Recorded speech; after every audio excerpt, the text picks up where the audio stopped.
अस्सलामुअलैकुम, आप देख रहे हैं समा। मैं हूं फवाद ज़ैदी और मैं हूं किरण आफ्ताब। बुलेटिन में खुश आमदीद। सबसे पहले जहाज की आवाज़। मुल्क की सियासत में एक बार फिर जहांगीर तरीन के जहाज के चर्चे हैं। जहांगीर तरीन साद रफीक की बेटी की शादी में आए तो मानी खेज बात कह गए। सवाल किया गया कि क्या जहाज का रुख नून लीग की तरफ हो सकता है। जहांगीर खान तरीन बोले, जहाज तो किसी भी तरफ जा सकता है, हम यहाँ खुशी में शरीक होने आए हैं, जो होना है वो होकर रहेगा। शाह महमूद कुरैशी भी ज़ूमानी बातें करने लगे। कहा, उनके पास तो रुख मोड़ने के लिए जहाज है ही नहीं, तरीन का जहाज कहाँ जाएगा ये तो जहाज वाला ही बताएगा। और अब पीपी की परवाज। जियालों ने लॉन्ग मार्च से हुकूमत के खात्मे की उम्मीदें लगा ली। राजा परवेज अशरफ का कहना है, अवामी समुंदर के सामने कोई टिक नहीं सकेगा, तबाही लाने वाले तारीख के समुंदर में गुम हो जाएंगे। शाजिया मरी ने कहा, इस्लामाबाद पहुंचकर हुकूमत के खात्मे का ऐलान करेंगे। ये एक तारीखी लॉन्ग मार्च होगा। कराची कायदे आजम के मज़ार से वो मार्च शुरू होगी और इस्लामाबाद का रुख करेगी, जहां इमरान अहमद न्याजी की हुकूमत को गिराने का हम ऐलान करेंगे। लॉन्ग मार्च का ऐलान होते ही जियालों ने बड़े बड़े दावे शुरू कर दिए। राजा परवेज अशरफ कहते हैं, बिलावल की जानिब से तबले जंग बजाने के बाद मुल्क भर में करंट दौड़ गया। महंगाई और बेरोजगारी के सताए अवाम हुक्मरानों से निजात चाहते हैं। पाकिस्तान के अवाम का ये जो है ये सैलाब बाहर सड़कों पर निकलेगा तो इनके सामने कोई नहीं ठहर सकेगा।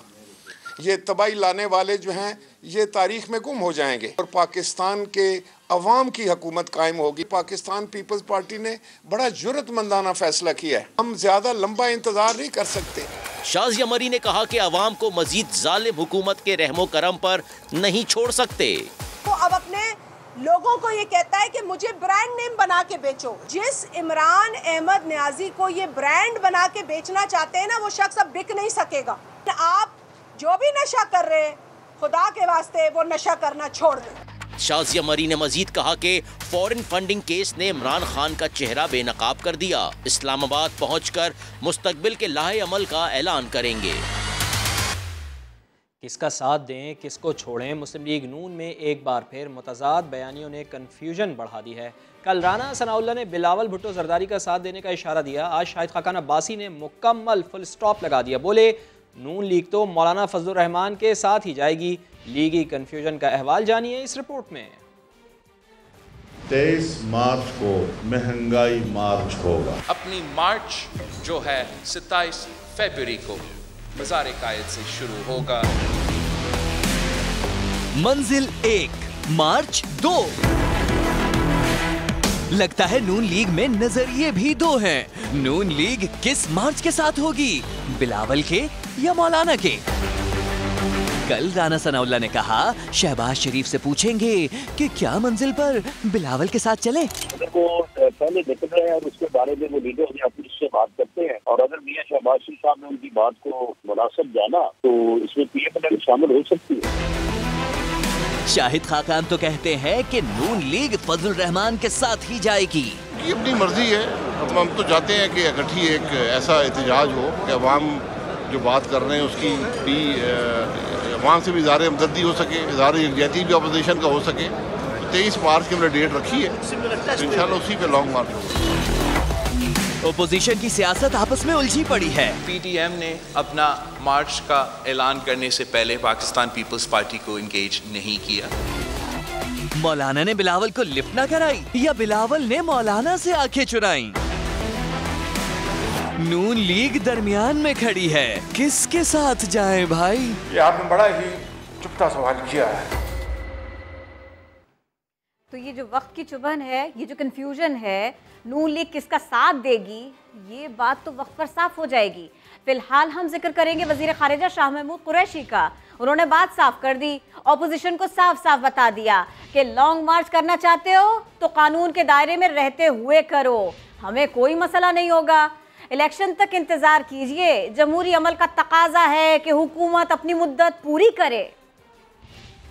जो जमहूरियत के अलंबरदार बनते हैं, जो आइन की बात करते हैं और आइन की पासदारी का आए दिन दर्स देते हैं, तो जमहूरी अमल तो इस बात का तकाजा करता है कि ये टर्म मुकम्मल होनी चाहिए, इंतखाबात होने चाहिए और इंतखाबात में अवाम जिसको मुंतखब करते हैं उसको पुरअमन तरीके से इक़्तिदार मुंतकिल हो जाना चाहिए असूलन। अब कोई तहरीक चलाना चाहता है, उन्होंने ऐलान कर दिया है, उनका हक है, बेशक करें, हमें कोई घबराहट नहीं है, हमें कोई खौफ नहीं है। कानून के दायरे के अंदर रहते हुए अगर वो करना चाहते हैं बेशक करें। वज़ीर ख़ारजा ने अपोजिशन को सब्र करने का मशवरा दिया तो अपोजिशन लीडर ने वज़ीर आज़म इमरान खान के इस्तीफ़े का मुतालबा दाग दिया। शहबाज शरीफ ने बयान में कहा कि कानून के तहत चोर और झूठा साबित हो जाने वाले इमरान नियाज़ी इस्तीफ़ा दें। ये आइन, कानून और सियासी अखलाकियात का तकाजा है कि इमरान नियाज़ी ओहदे से हट जाएँ। शहबाज शरीफ ने कहा कि इलेक्शन कमीशन की तहक़ीक़ाती कमेटी ने बता दिया है कि इमरान नियाज़ी सादिक हैं ना ही अमीन। नवाज शरीफ के खिलाफ मुकदमे की तरह इमरान खान के खिलाफ रोज़ाना की बुनियादों पर समाअत की जाए। आगे जानिए, अब नोटिस नहीं टैक्स लेंगे। ऑडियो लीक में सहाफ़ियों के खिलाफ नाज़ेबा कलमात। वफाकी वज़ीर असद उमर ने परवेज़ रशीद को निशाने पर ले लिया। कहा मरियम नवाज सिर्फ ये बता दें कि ये बात सच है या झूठ, सही है या गलत। नून लीग ने मीडिया से पसंद की बात कहलाने के लिए टोकरे भिजवाए। हमें क्या पता ऑडियो कहाँ से आई। वैसे ऑडियो लीक वाला खेल वो खेलती हैं। क्या मुस्लिम लीग नून के सीनियर तरीन नवाज शरीफ के क्लोज साथी ने सहाफ़ियों को भौंकते हुए कुत्ते बोला है कि नहीं बोला? इस बात का जवाब दे। हमें क्या पता कि ये लीक वाला गेम जो है वो खेलती हैं या उनकी पार्टी करती है, हमें तो नहीं पता ये कहाँ से आ रही है। लेकिन सवाल तो ये नहीं है कि कहाँ से आया, असल सवाल तो ये है कि क्या वो हकीकत है कि नहीं है। क्या वो मीडिया को टोकरे भिजवा कर उनसे अपनी मतलब की बात करवाते थे कि नहीं करवाते थे? क्या यही वजह है कि पिछला दौर अगर आप उठा के देखें तो उसमें आपको समा और एयरवाई को जो है वो कोई इश्तहार मिलते हुए नहीं नज़र आ रहे और कुछ छोटे चैनल्स को जो है बेतहाशा इश्तहार मिलते हुए नज़र आ रहे? क्या इसीलिए वो ये कह रहे हैं कि जो सच बात करता है वो भौंकता हुआ कुत्ता है? उनसे बोले इस बात का जवाब दें। इस्लामाबाद हाई कोर्ट में राना शमीम बयान हल्फी केस की समाअत हुई। साबिक चीफ जज गिलगित बल्तिस्तान और सहाफ़ियों पर फ़र्द जुर्म आयद न हो सकी। अदालत ने फ़रीक़ैन को 20 जनवरी तक सोचने की मोहलत दे दी है। अटॉर्नी जनरल और अदालती मुआविनीन ने सहाफ़ियों पर फ़र्द जुर्म आयद न करने की सिफारिश की। इस्लामाबाद से देखिए शहजाद अली की रिपोर्ट। इस्लामाबाद हाई कोर्ट ने राना शमीम बयान हल्फी केस की समाअत तौहीन अदालत की फर्द जुर्म आयद किए बगैर मुलतवी कर दी। अटॉर्नी जनरल और तमाम अदालती मावनीन ने सिर्फ चीफ जज गिलगित बल्तिस्तान के खिलाफ तौहीन अदालत की कार्रवाई करने की इस्तदा की। चीफ जस्टिस ने बार बार इस्तफसार किया कि किसी एक भी फैसले का बताया जाए जिसमें ये तासुर मिला हो कि इस अदालत का कोई जज दबाव में है। अदालती मुआवनीन नासिर जैदी, फैसल सिद्दीकी, रीमा उमर और अटॉर्नी जनरल खालिद जावेद ने अपने अपने दलाइल में मौक़िफ़ अपनाया कि सहाफ़ियों पर तौहीन अदालत का केस नहीं बनता। बयान हल्फी देने वाले साबिक चीफ जज राना शमीम के खिलाफ कार्रवाई होनी चाहिए। चीफ जस्टिस अतहर मिनुल्लाह ने कहा बयानिया ये था कि कोई बेंचेस बनाता था तो क्या फिर इन बेंचेस पर इंक्वायरी करें? इससे लोगों में बदएतमादी पैदा हो रही है। आइंदा समाअत तक तमाम फ़रीक़ैन को सोचने का मौका देते हैं। साबिक चीफ जज राना शमीम ने अदालत से वापसी पर मीडिया के सवालात का कोई जवाब नहीं दिया। ताहम वकील लतीफ अफरीदी ने अपने मोक्कल का दिफा किया। राना शमीम के खिलाफ कोई कंटेम्प्ट नहीं, इनके खिलाफ। तौहीन अदालत के 3 मुबैना मुल्जिम राना शमीम, अंसार बासी और आमिर गौरी अदालत में हाजिर थे मगर मीर शकील पेश नहीं हुए। अदालत किसी पर फर्द जुर्म आयद करेगी या नहीं, फैसला 20 जनवरी को होगा। कैमरामैन चंगेज चौधरी के साथ शहजाद अली, समा, इस्लामाबाद। अब वजीर खजाना की बात करेंगे। वो नोटिस नहीं देंगे, अब ऐसा कह रहे हैं। उन्होंने कहा सीधा सीधा टैक्स लेंगे। वजीर खजाना ने टैक्स रिटर्न जमा न कराने वालों को खबरदार कर दिया। कहा एक गैर रजिस्टर्ड टैक्स पेयर का डेटा हासिल हो चुका है। गैर रजिस्टर्ड अफराद तक पहुँचने के लिए हमें बस एक स्विच ऑन करना है। अगर कोई टैक्स के दायरे में आने से इनकारी हुआ तो फिर कानून अपना रास्ता इख्तियार करेगा। हमारा ये हालत है कि 22 करोड़ लोग हैं और 3 मिलियन हमारे टैक्स रिटर्न हैं, उसमें 1 मिलियन वो हैं जो सिर्फ फाइल करते हैं इसलिए कि विदहोल्डिंग टैक्स से उनकी छुट्टी हो। ये तो काम ठीक नहीं है। जो अनरजिस्टर्ड टैक्स पेयर हैं उनको मैं एक किस्म से खुशखबरी दे रहा हूँ। अगले चंद दिनों हफ्तों में हम उनके पास पहुँचे और हम उनको बता देंगे कि उनकी इनकम कितनी है और उनका टैक्स कितना बनता है। अभी हमें नोटिस देने की जरूरत नहीं है।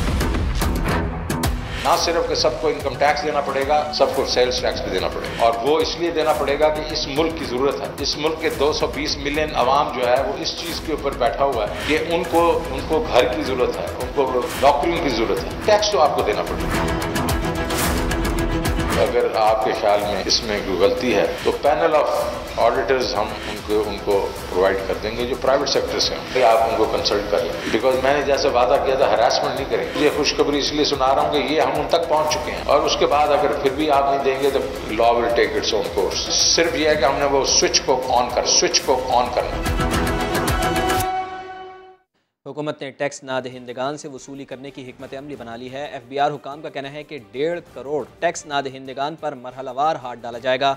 टैक्स अदा न करने वालों के रिश्तेदार, सरकारी अफसरान और अवामी ओहदेदारान सब रेडार पर हैं।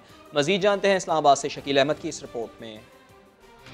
वजीर खजाना शौकत तरीन ने टैक्स चोरी करने वालों को अल्टीमेटम दे दिया। 22 करोड़ की आबादी में से सिर्फ 30 लाख रजिस्टर्ड इनकम टैक्स दहिंदगान की तादाद नाकाबिले कबूल करार। शाहाना ठाठ बाट के बावजूद टैक्स जमा न कराने वाले लगभग 1.5 करोड़ अफराद पर मरहलावार हाथ डाला जाएगा। इन इफेक्ट हम लोग टैक्स ही नहीं देते। हम सहूलत पैदा करेंगे, हरासमेंट नहीं करेंगे। सेल्फ असेसमेंट, आप सेल्फ असेसमेंट करें तो हम आपको प्रोवाइड करेंगे ऑडिटर जिससे आप सलाह मशवरा कर सकते हैं, लेकिन टैक्स तो आपको देना पड़ेगा। FBI हुकाम ने समा को बताया कि नादरा से डाटा की पहली किस्त अगले 1 हफ्ते में मिल जाएगी। टैक्स नादहिंदगान को उनके बैंक अकाउंट्स, बैरून मुल्क सफर, कीमती बंगले, गाड़ियों समेत असासों की तफसीलात पर वजाहत का मौका दिया जाएगा। रजाकाराना तौर पर टैक्स अदा न किया तो कानून के शिकंजे में कसा जाएगा। वजीर खजाना के मुताबिक रिटेल सेक्टर में सालाना 18,000 अरब रुपए की सेल में से सिर्फ 3.5 से 4,000 अरब रुपए का टर्नओवर रिकॉर्ड पर है। बाकी 14,000 अरब रुपए का कोई पता नहीं। नई हिकमत अमली से उन्हें भी पकड़ना है। शकील अहमद, समा, इस्लामाबाद। सेनेट में सप्लीमेंट्री फाइनेंस बिल पर बहस। ऑपोजिशन अरकान ने ज़िमनी बजट से महंगाई का तूफान आएगा ऐसा खदशा जाहिर कर दिया। वफाकी वज़रा और हुकूमती अरकान ने वज़ीर आज़म का भरपूर दिफा किया। अली मोहम्मद खान ने लीगी रुकन को आसिफ जरदारी या इमरान खान के साथ आने का मशवरा दे डाला। उस्मान खान रिपोर्ट करेंगे। ज़िमनी बजट पर बहस के दौरान ऐवान बाला का माहौल सर्द मौसम के बावजूद गर्म रहा। ओपोजिशन अरकान ने खाने पीने के अशिया की कीमतों में मुमकिन इजाफा और स्टेट बैंक की खुद मुख्तारी पर हुकूमत को हदफ तनकीद बनाया। मिनी बजट के नतीजे में गुर्बत और अफलास के अंदर इजाफा होगा। पाकिस्तान की आजादी को गिरवी रखा गया और पाकिस्तान को गुलाम बनाया गया। State bank of Pakistan IMF का ब्रांच बन जाएगा। ये माशी दहशतगर्दी है हुकूमत की अपनी ही आवाम के खिलाफ। वज़रान ने मुल्क में महंगाई का इतराफ तो किया मगर इसकी वजह अफराते ज़र के आलमी रुझान को करार दिया। महंगाई है, बिल्कुल है, हुकूमत इससे इनकार नहीं करती।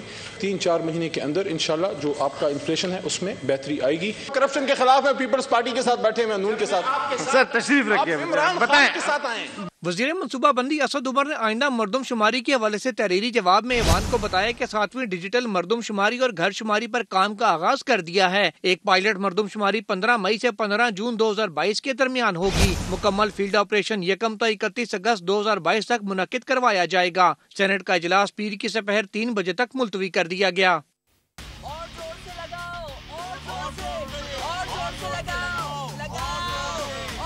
इस बस में पूरे 99 लोग बैठे हैं मगर धक्का सिर्फ ये एक शख्स लगा रहा है। तो ये गाड़ी, ये बस कैसे आगे बढ़ेगी?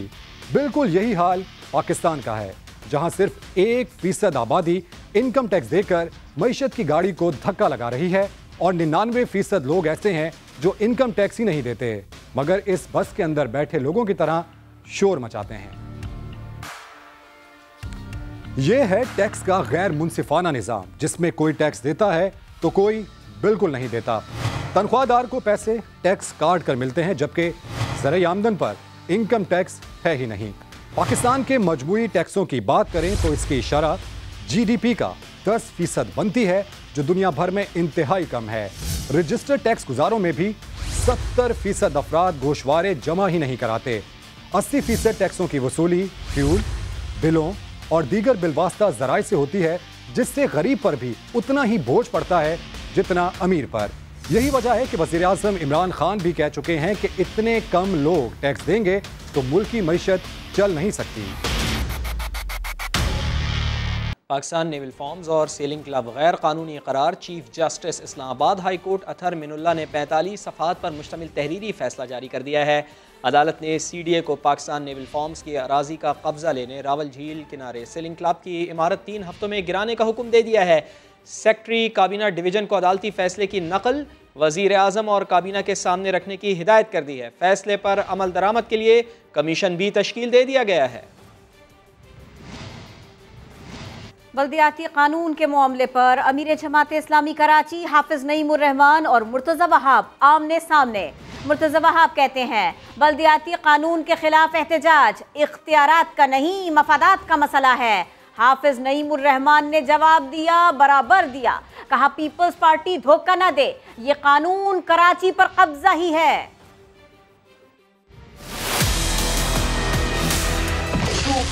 बल्दियात नहीं है, मफादात है। लोगों को नजर आ रहा है, उन सियासी जमातों को नजर आ रहा है कि कराची शहर तब्दील हो रहा है। कराची शहर के जो माजी के स्टेक होल्डर्स है उनसे कराची वाले मुतमईन नहीं है। बेनज़ीर अल्ताफ, बहन भाई, पंजाबियों ने आग लगाई, ये किसका नारा था? ये दोनों ने मिलकर लगाया था। सन 88 और 90 की बात है। आप आपस में लड़वाते थे, सिंधी महाजिर फसाद करवाते थे। हैदराबाद में क्या हुआ, कराची में क्या हुआ? इस सारे अमल को इस तरह खराब करने की कोशिश ना करो। तुम्हारे पास कोई जवाब तो है ही नहीं। इनसे पूछें क्या इनका एतराज इस बात पे है कि अब KMC का मेयर जो है सिंध सॉल्ट वेस्ट का सरबराह होगा? क्या इनका एतराज इस बात पे है कि KMC का जो मेयर है वो वाटर एंड सीवरेज बोर्ड का को चेयरमैन होगा? अगर आप चेयरमैन और को चेयरमैन भी बना रहे हैं वाटर एंड सीवरेज बोर्ड का, तो ये डेकोरेशन पीस से ज्यादा कुछ भी नहीं होगा। इसलिए कि ना वो इख्तियार रखता होगा, ना वो अपॉइंट कर सकता होगा चेयरमैन। उनको एतराज इस बात पे है कि अब वो जो इलेक्टेड लोकल गवर्नमेंट्स हैं वो हेल्थ डिपार्टमेंट से सवाल पूछ पाएंगी कि बताइए हमारे एरिया में, हमारे हुदूद में जो अस्पताल हैं उसके अंदर आप कितने पेशेंट्स को ट्रीट कर पाए, कितने लोगों की आपने खिदमत की। इसी तरह स्कूल्स के हवाले से पीपल्स पार्टी 1.5-2 साल से KMC बराह रास्त चला रही है। तो अगर इस वक्त अस्पतालों की हालत खराब है और डिस्पेंसरियों की हालत खराब है तो बराह रास्त आप खुद जिम्मेदार हैं। वफाकी वजीर असद उमर कहते हैं कि वसाइल के एतबार से सिंध पाकिस्तान का मालामाल सूबा है, मगर यहाँ के हुक्मरानों ने सिंध को हमेशा नज़रअंदाज किए रखा। सिंध में पर्ची कल्चर बनाया गया। स्कूल में दाखिले से लेकर नौकरी और तरक्की तक सब कुछ पर्ची सिस्टम पर चलता है। सिंध के लिहाज से अगर आप बात करेंगे तो तेल भी है, गैस भी है, ज़राअत के लिए पानी भी है, मादनियात भी हैं, साहिल भी है। कोई और पाकिस्तान का सूबा नहीं है जिसमें ये सारी से, सिंध वाहिद सूबा है जिसमें ये तमाम चीज़ें मौजूद हैं और उसके बावजूद हमने उसको निगलेक्ट का शिकार किया। जो सियासी कल्चर में काम किया गया जिसका नुकसान जो है, मुझे डर लगता है कि अगली 1 से 2 नस्ल के अंदर हमें नजर आता रहेगा। वो ये जो कल्चर पर्ची वाला क्रिएट किया है, मेरी पर्ची होगी तो एडमिशन मिलेगा, ट्रांसफर चाहिए मेरी पर्ची लो, प्रमोशन चाहिए मेरी पर्ची लो, नौकरी चाहिए मेरे पास हो मेरी पर्ची होगी। पहले तो वो सियासी बुनियाद पे दी जाती थी, अब वो नोट दिखाओगे तो पर्ची मिलेगी तो नौकरी मिलेगी। सरकारी अफसरों के पास पूरे तहखाने जो हैं वो पैसों से भरे हुए। अगर हमने इसी काम पे लगा दिया बच्चों को, मुझे बहुत डर लगता है सिंध के नौजवानों को देख के कि ये कल्चर जिसके अंदर उनको ढाला जा रहा है वो दुनिया से मुकाबला कैसे करेंगे। अब तो दुनिया जो है वो ओपन कंपटीशन हो गया है, कोई छुपने की जगह नहीं है। कोरोना की 5वीं लहर ने खतरे की घंटी बजा दी। कराची में मुस्बत केसेस की शरह 10% से जायद हो गई। लाहौर के किंग एडवर्ड कॉलेज की 26 तालिबात में वायरस की तशखीस हुई। इस्लामाबाद में ओमिक्रॉन के मजीद 34 केसेस रिपोर्ट हो चुके। बलूचिस्तान में तूफानी बारिशों ने तबाही मचा दी। मुख्तलिफ हादसात में 3 बच्चे जाँ भाग हो गए। बर्फबारी के बाद सड़कें बंद हो जाने से निज़ाम ज़िंदगी दरहम बरहम हो गया। मुजीबुल्लाह की रिपोर्ट। बलूचिस्तान में बारिश और बर्फबारी की तबाहकारियां जारी है। सूबे के मुख्तलिफ मकामात पर सैलाबी रेले के बायस मकानात की छतें गिर गईं। लसबेला में मकान के मलबे तले दबने से 3 बच्चे जाँ भाग, 4 अफराद जख्मी हो गए। हालिया तूफानी बारिशों के बायस मकरान डिवीजन के जिला गवादर, केच, बिल्लगोर और तुरबत सबसे ज्यादा मुतासिर हुआ, जहां पाक फौज, FC, लेवीज, PTMA समेत दीगर इदारों की जानिब से इमदादी सरगर्मियां जारी है। कान मेतरजई, कोजक टॉप, मुस्लिम बाग, जियारत, संजावी समेत दीगर अजला में बर्फबारी के बायस कौमी शाहराहें और राब्ता सड़कें बंद हो गयी। कैमरा टीम के साथ मुजीबुल्लाह, समा, कोयटा। बलूचिस्तान में तूफानी बारिशों ने निज़ाम ज़िंदगी मफलूज करके रख दिया है। पाक फौज, बहरिया और FC की ज़िला ग्वादर में इमदादी सरगर्मियाँ जारी हैं। ISPR के मुताबिक लोगों को महफूज मकामात पर मुंतकिल करने और निकासी आब के साथ खाने पीने की अशिया, इसके अलावा खैमे और कंबल भी फराहम किए जा रहे हैं। दूसरी जानिब वज़ीर आज़म इमरान खान ने बलूचिस्तान में हालिया बारिशों से नुकसानात की रिपोर्ट तलब कर ली। इमरान खान ने NDMA को ग्वादर और तुर्बत में मुतासरीन को हर मुमकिन इमदाद पहुंचाने की हिदायत की। और मरी में एक दिन के वक्फे के बाद बर्फबारी हुई तो शहरियों की बड़ी तादाद पहुंची। ट्रैफिक जैम हुआ, मिनटों का सफ़र घंटों में तब्दील हुआ। वहां का अहवाल जान लेते हैं। समग्र नुमाइंदे ज़फ़र इकबाल रहीम हमारे साथ मौजूद हैं। ज़फ़र इकबाल रहीम, क्या मंजर है मरी में? जी फवाद, बिल्कुल ऐसा ही है कि आज सुबह से शुरू होने वाला बर्फबारी का सिलसिला इस वक्त भी वक्फे से जारी है। और इस दौरान मरी में सिर्फ आपको पता है कि 4000 गाड़ियों की पार्किंग की गुंजाइश है, जबकि 36,000 से ज्यादा जो गाड़ियां वो इस वक्त मरी में दाखिल हुई हैं, जिसके बाद यहाँ पर ट्रैफिक का जो निज़ाम है दरम बरम होकर रह गया है और सयाहों को बहुत सी मुश्किलात का सामना करना पड़ रहा है। मरी इंतजामिया यहाँ पर सड़कों से बर्फ साफ करने में मसरूफ है, लेकिन गाड़ियों के चौक हो जाने की वजह से और गाड़ियां लोग जो है अपने रोड पर छोड़कर चले गए हैं, जिसके बायस सयाहों को शदीद 4000 गाड़ियों की गुंजाइश है और 36,000 गाड़ियां यहाँ पर दाखिल हो चुकी हैं मरी में। बहुत शुक्रिया आपका ज़फ़र इकबाल रहीम। वज़ीर बराए इंसानी हकूक़ शीरी मज़ारी कहती हैं कि FATF सियासी इदारा बनता जा रहा है, सिर्फ कुछ ममालिक पर दबाव डाल रहा है। FATF की साख पर सवालात उठ रहे हैं। कई ममालिक में कवानीन बने हुए हैं मनी लॉन्ड्रिंग के खिलाफ, करप्शन के खिलाफ, लेकिन एक्शन नहीं होता। मुझे उम्मीद है कि OIC खुद अब फोरफ्रंट में आएगी और मनी लॉन्ड्रिंग और करप्शन के खिलाफ इम्प्लीमेंटेशन करेगी रेजोल्यूशंस की।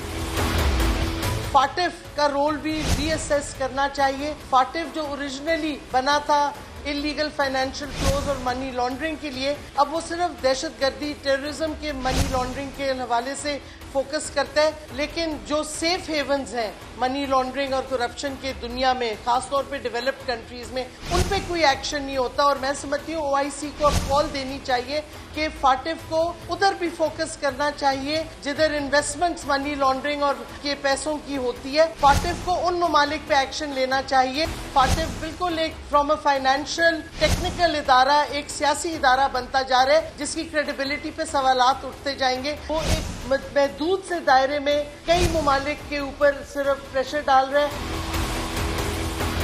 कराची का डिस्ट्रिक्ट सेंट्रल लुटेरों की आमाजगाह बन गया। जराइम की वारदातों में होशरुबा इजाफा हुआ। गुज़िश्ता बरस 78,000 वारदातें रिपोर्ट हुई। बफर जोन में शहरियों का घर से निकलना मुश्किल हो गया। शाहनवाज अली कादरी की रिपोर्ट देखिए।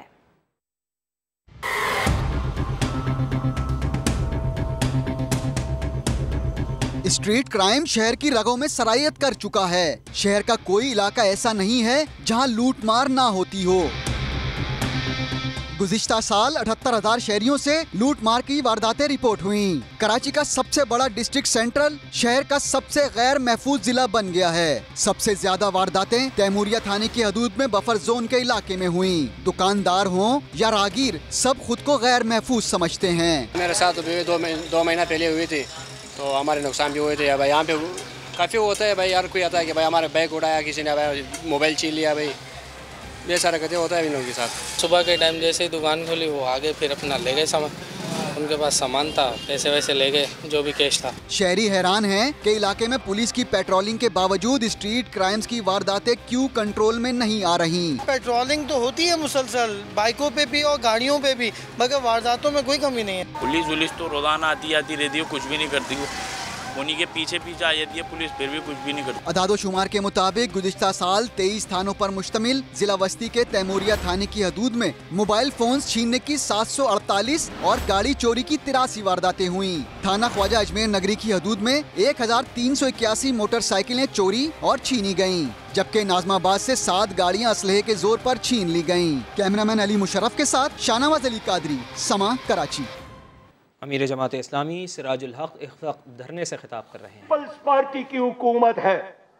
एक तवील अरसे से सिंध के लोगों ने पीपल पार्टी को वोट और सपोर्ट दिया है।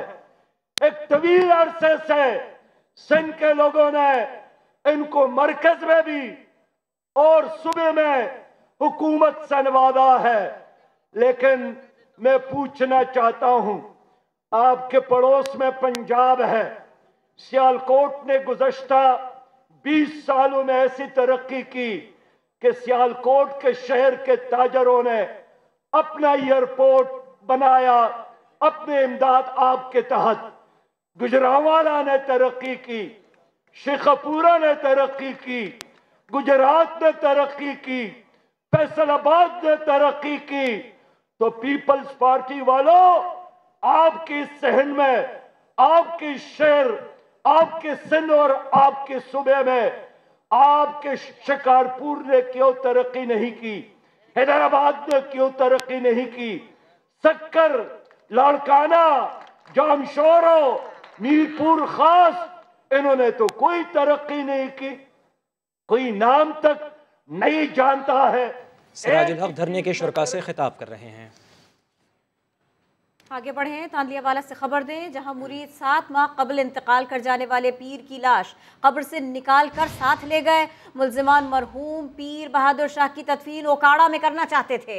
मरहूम पीर के बेटे की मुद्दईयत में 10 नामजद मुल्जिमान समेत 35 अफराद के खिलाफ मुकदमा दर्ज कर लिया गया है। मुद्दई के मुताबिक मरहूम पीर बहादुर शाह की वसीयत के मुताबिक उनकी तदफीन मोज़ागढ़ में की गई थी, जबकि मुल्जिमान उनकी तदफीन ओकाड़ा में करना चाहते थे। FIA साइबर क्राइम ने ऑनलाइन ट्रेडिंग के नाम पर करीबन 18 अरब रुपए के फ्रॉड की तहकीकात तेज कर दी। एमर रहमान खान रिपोर्ट करेंगे।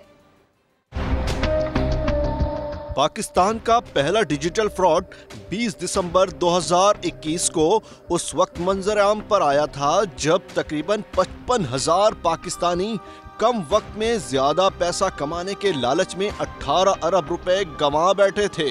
FIA साइबर क्राइम इस मेगा फ्रॉड के मास्टरमाइंड तक पहुंचने के लिए मुतहरिक हो गया है और क्रिप्टो करेंसी की एक्सचेंज का सबसे बड़ा ऑनलाइन नेटवर्क चलाने वाले इदारे बाइनेंस को खत लिखकर जवाब तलब कर लिया है।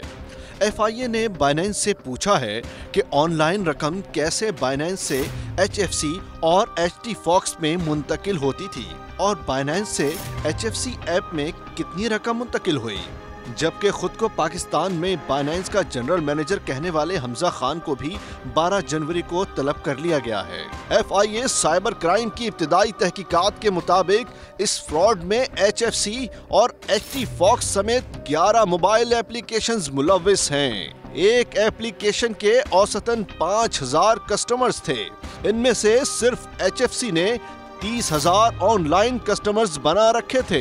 FIA की इब्तिदाई तहकीकात में अब तक 10 करोड़ डॉलर के फ्रॉड का तखमीना लगाया गया है। अहमद रहमान खान, समा, कराची। कौमी रेसलर और साबिक वर्ल्ड चैंपियन इनाम भट्ट का कहना है कि उनका focus Asian games, beach games और आलमी इवेंट पर है। सिर्फ जो है ना कॉमनवेल्थ गेम्स, एशियन गेम्स और वर्ल्ड तक जो है ना ये जो सिलसिला कार हमारा इंशाल्लाह चलना है, इसी चीज़ पर फोकस है और कोई हमारा जो है ना फोकस दाएं बाएं नहीं हो रहा। तो फोकस तो पूरा है, जो यहाँ पर सहूलियात मौजूद हैं उन पर हम काम भी कर रहे हैं, लेकिन अब जो मेडल का कलर है ये डिसाइड करना है हमारी फैसिलिटीज़ ने। अगर हमारा कैंप अभी से लग जाएगा तो हम गोल्ड मेडल तक जा सकते हैं, 1-1.5 माह पहले कैंप लगेगा तो फिर मेडल मुश्किल हो जाएंगे। और जो दूसरी बात है कि प्राइवेट स्पॉन्सर की, तो उसमें ये देखें कि एक खिलाड़ी क्या क्या करेगा। पाकिस्तान में जो एक खिलाड़ी है वो खुद ही अपनी डाइट को भी देखेगा, खुद ही अपनी फिटनेस को भी देखेगा, खुद ही वो इंटरनेशनल मेडल भी देखेगा, खुद ही वो DG साहब के पास जाके तो उनसे वो वीज़ा की रिक्वेस्ट भी करेगा और खुद ही वो जाके स्पॉन्सर भी ढूंढेगा। ये पॉसिबल है क्या? इस तरह दुनिया में इस तरह होता है? लाहौर के तलबा ने एक दिन फौजी अफसरान और जवानों के साथ गुजारा। उस्मान खान की रिपोर्ट। पाकिस्तान के नौजवान न सिर्फ अपनी अफवाज के साथ मोहब्बत करते हैं बल्कि वक्त पड़ने पर खिदमात पेश करने के लिए तैयार भी हैं। लाहौर की मुख्तलिफ दरसगाहों के असातिज़ा और तलबा और तालबात ने फौजी दस्तों के साथ एक दिन गुजार कर सबूत पेश कर दिया। ISPR के मुताबिक Punjab university, FC college, engineering university, Kinnaird college और दीगर इदारों के तलबा ने पाक फौज की मशकें देखीं। वफ्द को जंगी हथियारों और मुख्तलिफ आलात से मुताल्लिक आगाह किया गया। तलबा ने टैंकों का अमली मुजाहिरा देखा और सवारी भी की।